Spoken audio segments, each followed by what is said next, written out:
전도서 18번째 시간입니다. 오늘 말씀은 전도서 11장 9절부터 12장 7절 말씀까지입니다.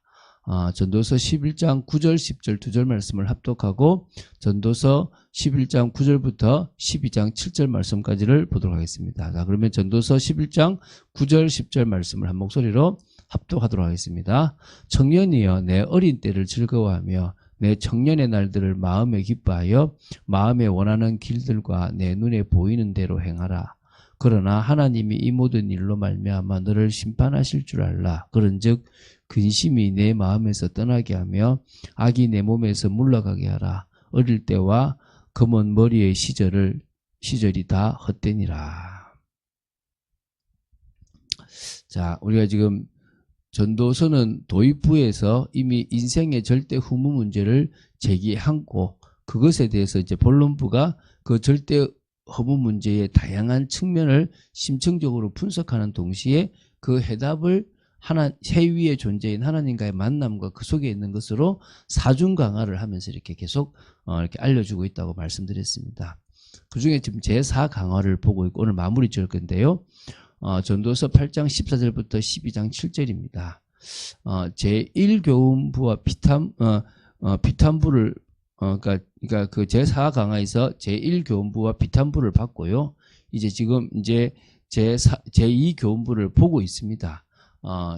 앞에 11장 1절부터 8절까지를 받고 이제 오늘 11장 9절부터 12장 7절 말씀까지를 이제 보려고 합니다. 자, 이 제2 교훈부의 뒷부분이라고 볼 수 있는데요. 유한한 인생의 근본, 우리가 그러니까 유한한 인생은 결국 심판이라는 그 전제하에서 살아갈 수밖에 없어요. 그 속에서 희락을 추구하고 뭔가 근심도 없이 살아가야 됩니다. 그래서 그런 인생 속에서 인생의 근본 자세가 뭐냐라고 하는 부분을 최종적으로 교훈해 주고 있습니다. 되게 중요한 말씀, 사실은 서론에서 봤던 말씀들을 이제 오늘 나중에 보게 될 겁니다. 자, 지금까지 우리가 이제 이 부분에서 계속 허무하다라는 인생의 헤아리 인생의 허무를 계속 다양한 측면에서 지적해 왔지 않습니까? 그리고 그 인생의 허무를 극복하는 그런 가능성과 방법도 역시 좀 다양한 각도로 제시를 하고 있는 겁니다. 결국은 해 위의 존재이신 하나님 안에서의 희락, 하나님 안에서의 참된 어떤 삶을 추구하는 것이다라고 얘기하는 겁니다. 하나님 없는 인생은 뭔가를 해도 헛되고 또 하나님 없는 인생은 분명히 악인인데 잘되고 의인인데 또 못되는 이런 경우까지 모든 경우가 있다는 것들을 계속 설명하고 있는 거예요. 해 위의 존재를 만나지 않으면 인생은 다 꼬인다는 겁니다. 그런 측면들을 우리가 보고 오늘 또 이제 설명을 또 해나가는 시간 되기 바랍니다. 이제 먼저 11장 9절 10절입니다. 모든 헤아리의 인생, 특별히 그들 중에서 청년들을 향하여 자신들의 젊음을 구가하고 또 자신이 원한 대로 희락을 추구할 것을 권면합니다. 그러나 전도자는 한편으로 하나님이 이 모든 일로 말미암아 너를 심판하실 줄 알라라고 권면합니다. 그래서 희락의 추구가 방종이 아닌 하나님께서 인생에게 허용하신 범위 안에서 이루어져야 한다라는 것을 밝혀주는 거죠. 다시 말하면 인본주의적 희락이 아니라 신분주의적 희락이라는 거예요. 오늘 우리는 늘 하나님 앞에 심판대 앞에 있다는 사실을 기억하고 하나님이 악을 싫어하세요. 하나님은 범죄를 싫어하시는 겁니다. 우리가 정말 하나님의 뜻을 따라갔으면 좋겠습니다. 우리 다시 한번 읽어볼게요. 청년이여 내 어린 때를 즐거워하며 내 청년의 날들을 마음에 기뻐하여 마음에 원하는 길들과 내 눈에 보는 대로 행하라. 그러나 하나님이 이 모든 일로 말미암아 너를 심판하실 줄은 알아라. 정말 소원하고 다 주신 걸 가는데 그 바른 길을 가라 이 말이죠. 그러나 그런즉 근심이 내 마음에서 떠나게 하며 우리가 막 근심하는 거 하나님을 안 믿는 거거든요. 악이 내 몸에서 물러가게 하라. 죄짓지 않은 인생을 살라 이 말이죠. 어릴 때와 검은 머리의 시절이 다 헛된 인생인데 뭐 때문에요? 근심하고 또 악을 가까이 하기 때문에 헛된 인생이 되지 않겠습니까? 그런 의미에서 볼 때 표면적으로 볼 때 인생의 황금기는 청년입니다. 그들만의 특권인 젊음과 열정을 만끽하고 그 꿈을 펼쳐볼 수 있는 게 좋습니다. 그러나 하나님 떠난 인생은 악에게, 근심에게 노예될 수밖에 없다. 그런 의미에서 그 사람은 심판받을 수밖에 없다는 겁니다.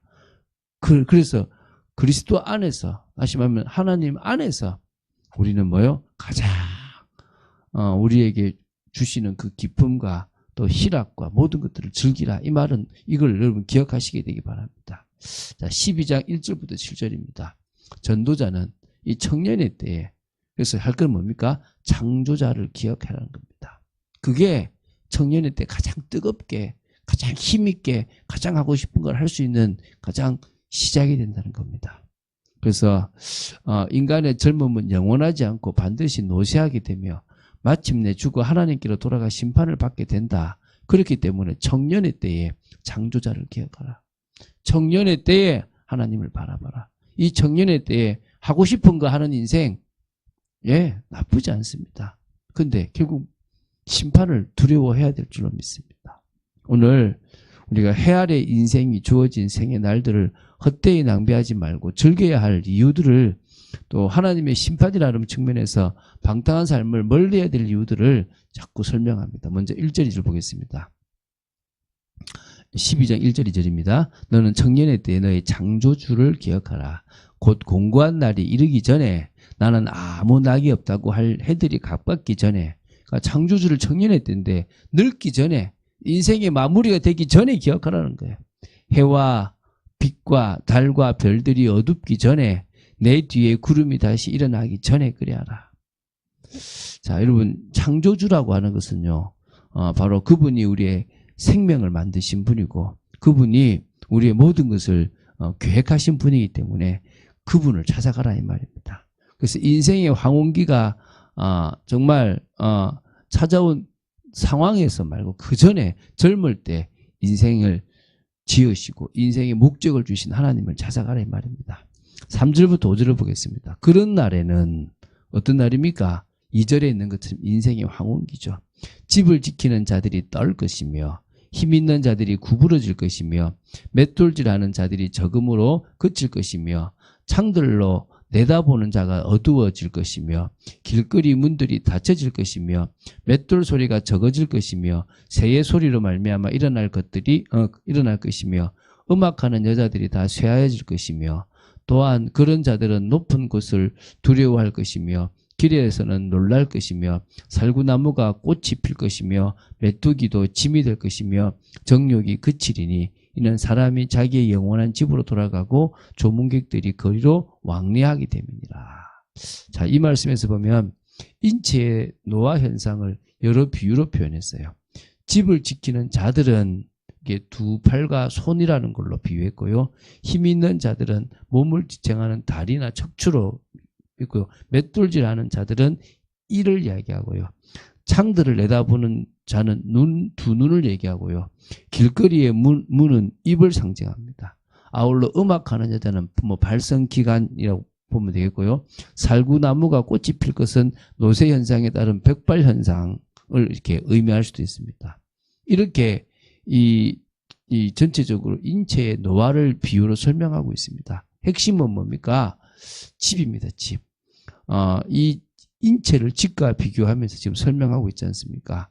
결국은 인체의 영혼이 잠시 거주하게 되는 이 장막을 우리는 집으로 표현할 때가 있습니다. 근데 여기 높은 것을 두려워하며 할 것이며 또 정욕이 그친다. 이 말은요, 나이가 늙으니까 낙상을 염려한다든지 높은 곳으로 올라갈 자신이 없다든지 그런 의미고요. 또 정욕이 그친다는 말은 이제 정말 이 성적인 부분도 안 되는 그런 것들을 이야기하고 있는 거죠. 그래서 이제 12장 6절입니다. 은줄이 풀리고 금그릇이 깨지고 항아리가 샘 곁에서 깨지고 바퀴가 우물 위에서 깨지고, 은줄은 이게 은줄과 항아리라고 하는 것은 금그릇이라고 하는 것은 이 고대의 이제 부잣집에 있는 아주 이렇게 뭡니까 이렇게 위에 매달아놓은 등 같기도 한 그런 겁니다. 근데 그게 뭡니까 풀리고 깨진다는 말은 이제 그 화려함이 사라졌다 이런 표현이 되겠죠. 또 이 지금 항아리나 이 지금 바퀴라고 하는 이 표현들도 결국은 이 좀 좋았던 다시 말하면 이게 인간에게 있어서 좋은 모든 것들이 다 이제 무너져 버린다. 뭐 풀리고 깨진다. 이런 의미들이 결국은 그 좋은 의미들이 다 무너져 버리고 화려한 것들이 없어진다. 이런 의미가 있겠죠. 7절입니다. 흙은 여전히 땅으로 돌아가고 영은 그것을 주신 하나님께로 돌아가기 전에 기억하라. 창조주를 왜 청년의 때 기억해야 되느냐? 결국 우리는 황혼기를 지나고 나면 흙은 땅으로 돌아가고 영은 하나님께로 가게 돼 있는 겁니다. 죽음이잖아요. 한 번 죽는 것은 사람에게 정하신 것이고 그 후에는 심판이 있다고 얘기하고 있습니다. 얼마나 허무한 인생입니까? 끝이 있는 인생입니다. 근데 이 땅에서 무엇을 살아갔냐에 따라서 그 영원한 세계가 결정됩니다. 하나님의 심판이 우리 앞에 있다는 거예요. 이 영은 히브리어로 루하흐라고 하는 단어인데 인간 영혼을 말합니다. 그래서 그는 흙으로 가지 않고 하나님께로 가는 겁니다. 심판을 받게 되는 거죠. 그래서 결국은 환난과 공고가 있을 수 있다는 겁니다. 그래서 우리는 하나님 앞에서라는 신앙으로 살아가야 될 줄 믿습니다. 하나님이 우리 인생을 지켜보고 계시잖아요. 사실 참 제가 이렇게 전도서를 보면서 이제 마무리를 지어 가는데요.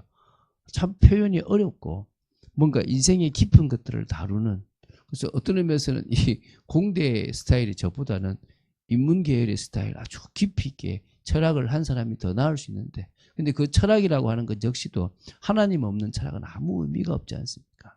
오늘 우리는 참 감사하게도 그들처럼 뛰어나지 못하고 그들처럼 깊이 없을 수도 있지만 하나님, 해 위에 하나님을 만나고 창조주를 만났기 때문에 그분과 함께하는 축복된 인생을 우리는 살아갈 수 있는 겁니다. 그런 응답의 삶을 오늘도 기쁨과 감사함으로 살아가고, 그런 의미에서 우리는 죽음의 문제까지도 끝낸 주님을 나의 구주, 나의 하나님으로 믿는 복된 삶을 살아가는 줄 믿으시기 바랍니다. 오늘도 그 믿음으로 당당하게 살아가는 여러분 되시기를 주 예수 그리스도의 이름으로 축원드립니다. 주는 그리스도시요 살아계신 하나님의 아들이심을 고백합니다. 하나님의 뜻과 통하는 저희들 되기 원하며 믿음을 고백하는 저희들 되기 원합니다. 정말 저희들이 인생이 주님께 드려지는 인생 되기 원하며 믿음을 고백하는 복된 인생이 되어지기를 원합니다. 주관하여 주시고 정말 죽음 문제를 해결하신 주 예수 그리스도만을 온전히 믿는 저희들 되기 원합니다. 주 예수 그리스도 이름으로 기도드립니다. 아멘.